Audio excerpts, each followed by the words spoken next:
In the last video, I discussed how cool it would have been if each series got their own unique adventure, combined into one for the ultimate Smash Bros. And in this part, we're going to be looking at the new series added to Melee and Brawl. Please feel free to discuss any thoughts in the comments below, and with that said, enjoy part 2.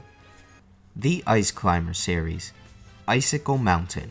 Here, the players can platform up an icy mountain, avoiding and or attacking enemies such as the polar bears, penguins, seals, and topies, while trying to reach the peak of the summit, maybe even collecting some fruit and vegetables along the way, or whatever foods are in their game. And once at the top of the summit, the players can fight the Ice Climbers, win, and move on to the next series. So now we are on to the Fire Emblem series. So for the Fire Emblem series, I put Castle Siege. The player must make their way through battalions of guards and enemies as they attempt to reach the heart of the castle. I picture this basically as one giant castle level with different areas, a dungeon, a top part, and lots of fighting both inside the castle and outside. Though, throughout this giant castle level, the player can naturally encounter all members of the Fire Emblem cast: Mark, Roy, Lucina, Crom, Ike, Robin. Yes, both the male and female versions. Corin, Violet. I guess both the male and female versions too. Instead of having all the Fire Emblem cast be encountered naturally, maybe only some of them can be encountered naturally, like Marth, Lucina, Crom, and Robin, while others, like Roy, Corin, and maybe Ike, could be more secret finds the player has to search for in this massive castle level. Yeah. Game & Watch series, Flat Zone. Fight against a horde of Game & Watch characters on the Flat Zone stage, defeat them all, 50 in total, to move on to the next series world. The Game & Watch characters' launch ratio probably be at 2.0 or higher, and Mr. Game & Watch. Mr. Game & Watch is fought regularly after the player defeats all 50 Shadow Game & Watch characters. For the Kid Icarus series, have the Thundercloud Temple. Here the player must battle their way through many enemies, dodge the electricity to avoid getting hurt or dying, and make their way through 3, 4, or 5 rooms, I really couldn't decide the number, to break down the power supply doors. Palutena's guidance will be given here to keep the player figuring out where to go and what to do while they're playing. Plus, it'll add a lot of variety. Pit is fought here normally. Dark Pit. Dark Pit can be found in a backroom doorway here and fought when approached. Palutena. Palutena can be obtained if the player successfully breaks down all the power supply electric doors, either without taking damage or if done within a certain time limit. And that's what I have for the Kid Icarus series, the Thundercloud Temple. WarioWare. In this level, the player must complete most of the WarioWare microgames without failing in order to proceed. The player is given 4 tries per round. There are 20 microgames in total and 3 separate rounds. The first round is easy difficulty, the second round is medium, and the third round is hard mode. Making it through all 3 rounds without failing more than 4 microgames per round, and thou shalt succeed to thy next series area. Wario can be fought and obtained if the player or players complete all 20 microgames on all 3 rounds without failing. Yes! Metal Gear Solid series, Shadow Moses Island. In this level, the players must stealthily sneak around Shadow Moses Island without getting caught by the guards.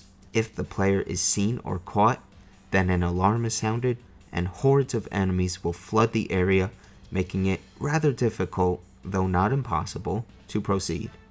In this mission, the players must infiltrate the base, shut down the missile silo within a certain time frame,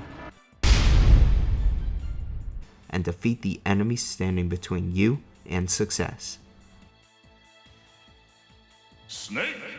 Snake can be found while progressing through the level if the player gets far enough in without setting any alarms off or getting caught by the guards. I picture there being spotlights in this level that the player must sneak around to make it really stealth oriented.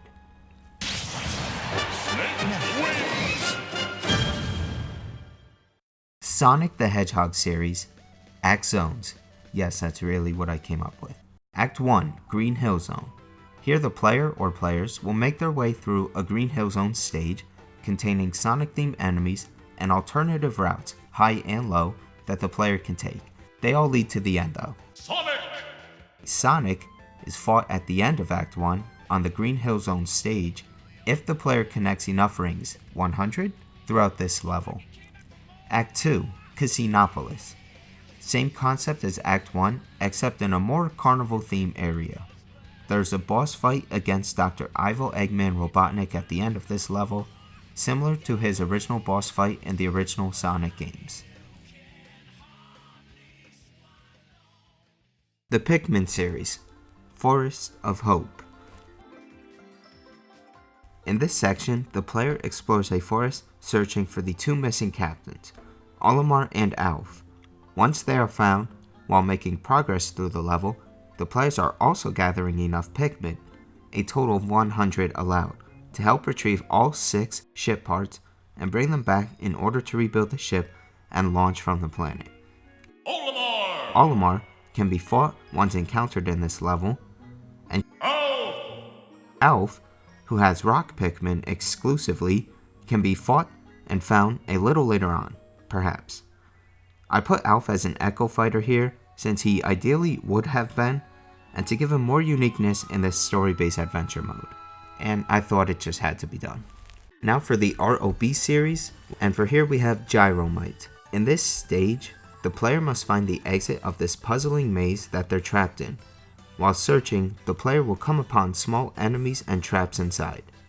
The players should ideally be patient when going through this maze, as some of the pipes will only move after enough time has passed.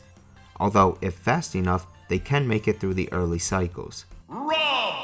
R.O.B, aka R.O.B, can be found in a hidden secret area of the maze. Thank you guys so much for watching. Let me know what you think of these ideas in the comments down below. Or if you have some of your own, feel free to leave some feedback. I'd greatly appreciate it, really. Next will be part 3, involving the newer series from Smash Bros. Wii U and 3DS. And I really do hope we can get some of these gimmicks in a future installment, since DLC for Ultimate is, well, highly unlikely. But for now, it'll just be a dream that we'll have to hold on for. Thanks again for viewing, and if this series interests you, I'll see you in part 3.